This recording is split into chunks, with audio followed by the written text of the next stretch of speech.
Hello, everyone, and welcome back to English Podcast Every Day. Today, we are talking about a workplace skill that can change how people see you. That skill is speaking up in a meeting with confidence. Maybe you have a good idea, but you wait too long and the moment passes. Or maybe you speak, but your sentence sounds too direct, too weak, or a little unclear. By the end of this episode, you will have practical phrases for entering a discussion, sharing ideas, and disagreeing politely. And you will hear two realistic office conversations, followed by simple analysis you can use right away. Let's start with why speaking up in a meeting matters.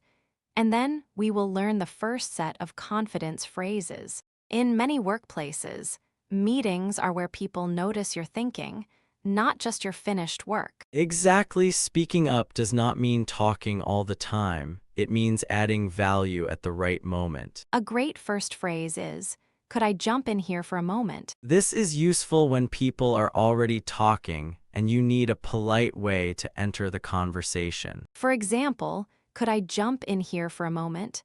I think there is another option we should consider." The second phrase is, "I would like to add something here." This sounds confident but not aggressive.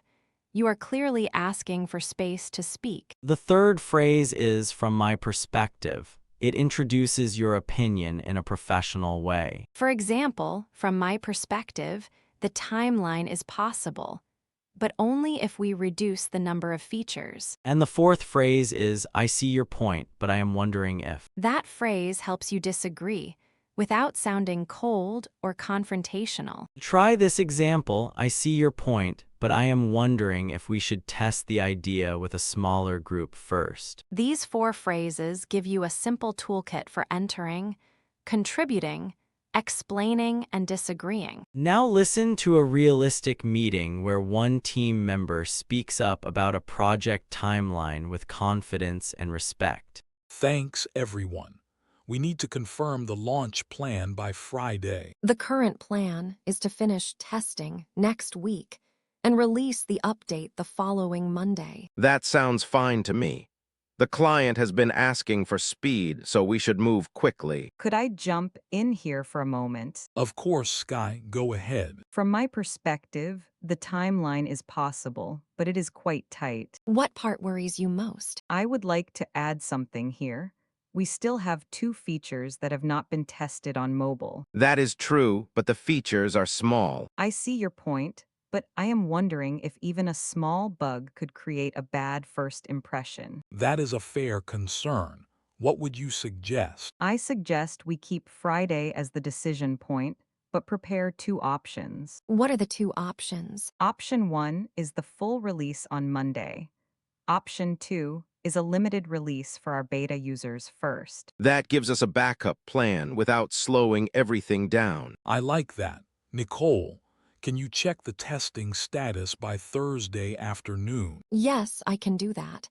Sky, thanks for raising the concern clearly. Thanks. I wanted to make sure we had a safe plan, not just a fast plan. Let's break down the first conversation and notice how Sky sounded confident without sounding pushy. The first strong move was, "Could I jump in here for a moment?" Yes, that phrase is polite because it asks for permission, but it is also active because Sky does not wait silently. A more casual version is, "Can I jump in for a second?" A more formal version is, "May I add a point here?" Then Sky said, "From my perspective, the timeline is possible, but it is quite tight." This is a great structure. First, she gives her viewpoint. Then, she gives a balanced opinion with but. Notice that she did not say, "This plan is bad."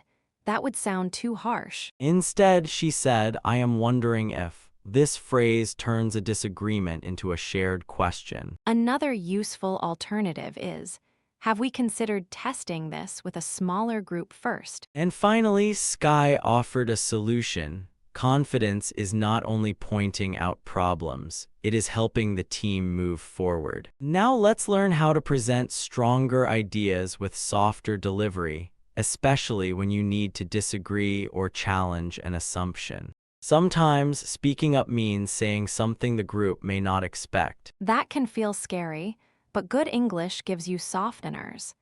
Softeners make your message easier to receive. The first phrase is, I may be missing something, but. For example, I may be missing something, but I do not see how this budget covers the extra design work. This phrase is powerful because it shows humility before you raise a concern. The second phrase is, can I challenge that idea slightly? Use slightly to soften the sentence. Without it, can I challenge that idea can sound more direct. The third phrase is, what if we? This helps you suggest an alternative without sounding like you are giving orders. For example, what if we invite 3 customers to test the new layout before we present it to everyone? The fourth phrase is, to build on that. It connects your idea to someone else's idea. A common mistake is saying, you are wrong. In most meetings, it is better to say, I see it differently. Another mistake is apologizing too much. Instead of, sorry, this is probably stupid, say, I have a suggestion. Now listen to a second meeting where the team discusses a marketing strategy, and one speaker challenges an idea politely. For the campaign, I think we should spend most of the budget on short video ads. I agree. Video is fast, visual, and easy to share. It could help us reach new users quickly. Can I challenge that idea slightly? Sure, what are you thinking? I may be missing something, but our last video campaign had a high number of views and a low number of signups. That is true, but the new ads would be more targeted. I see your point.